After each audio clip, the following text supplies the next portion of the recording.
Journal number 5, Diabetes Assessment. Upon taking the risk for diabetes assessment, the result that I found implied that I was close to receiving 4 of the 5 risk factors, which put me close for the need to be tested. First, with a family history of diabetes type 2 on my father's side, and the fact that my mother is pre-diabetic, shows me that a long family history of bad eating habits along with a sedentary lifestyle has trended down the both of my family heritage lines, proved to make me alert to the more likely chances of obtaining diabetes myself. Although in my youth I decided to exercise and change my heritage habits, I still had to be alert to the genetics of family history.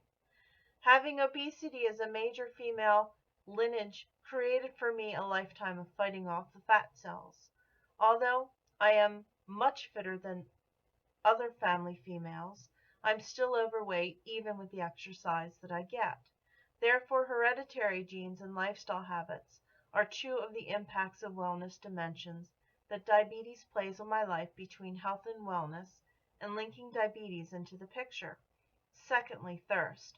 I've always been a drinker. Even if I'm not always thirsty, I like to drink juice, milk, tea, hot cocoa, lemonade, and from time to time an organic caffeine-free cane sugar soda.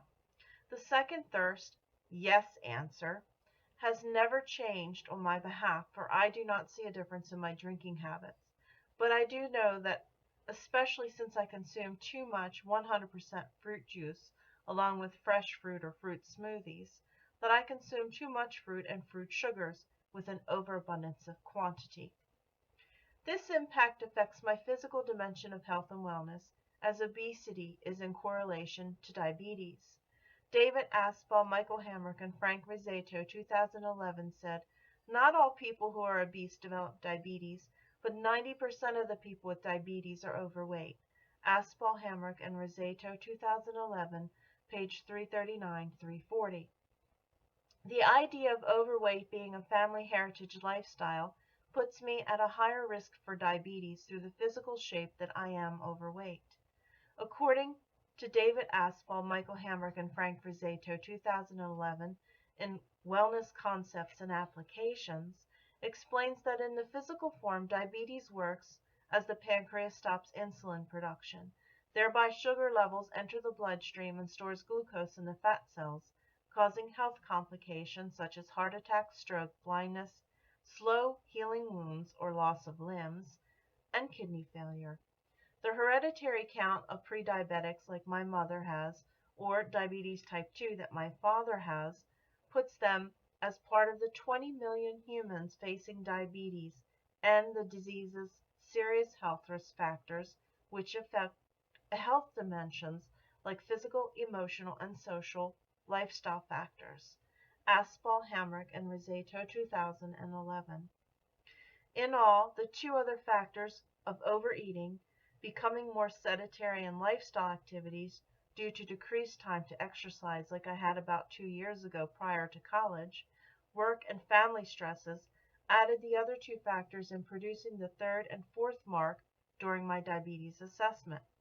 On behalf of the no factors in the test results, I do not urinate more than usual, I've not lost sudden weight, my wounds heal quickly, and the only time my skin itches either is because it's winter and dry, or because I consume too much acid and end up with eczema until I stop eating the high acid levels.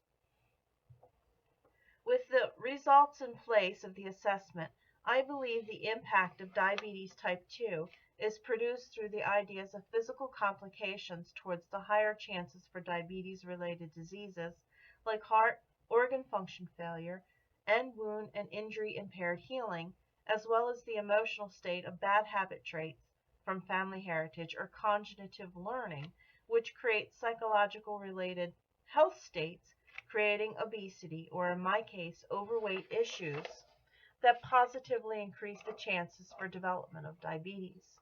Yet, diabetes type 2 is preventable through understanding the complications of cognitive heritage and physical lifestyle habits, which create how the body reacts to procedures that people like myself subject the mind to performance.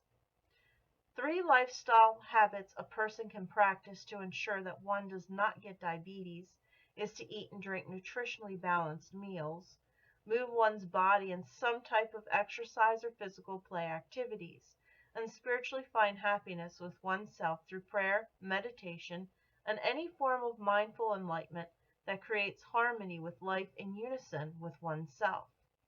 David Aspel, Michael Hamrick, and Frank Risotto, 2011, said, "We may have genetic predispositions of which we should be aware. However, we can embrace the concept of wellness, including maintaining an active lifestyle, eating properly, not smoking, and controlling stress."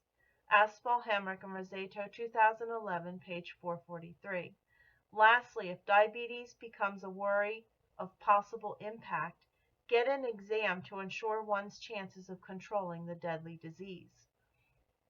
Through any type of movement, the body is better off with walking, playing a sport, finding one's inner child through rekindling childhood toys, such as jump roping. For me, an adult hippity hop horse and lemon twist, while others might enjoy roller skating, bungee jumping, or white water rafting.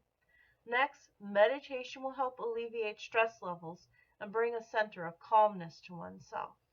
In end, finding prayer or spiritual peace with oneself will create the perfect balance of health and wellness with control over excessive food consumption through the development of positive cognitive behavioral thought patterns, like feeling good when one eats an apple instead of a piece of cake. Balancing life is finding harmony in oneself and the world around them.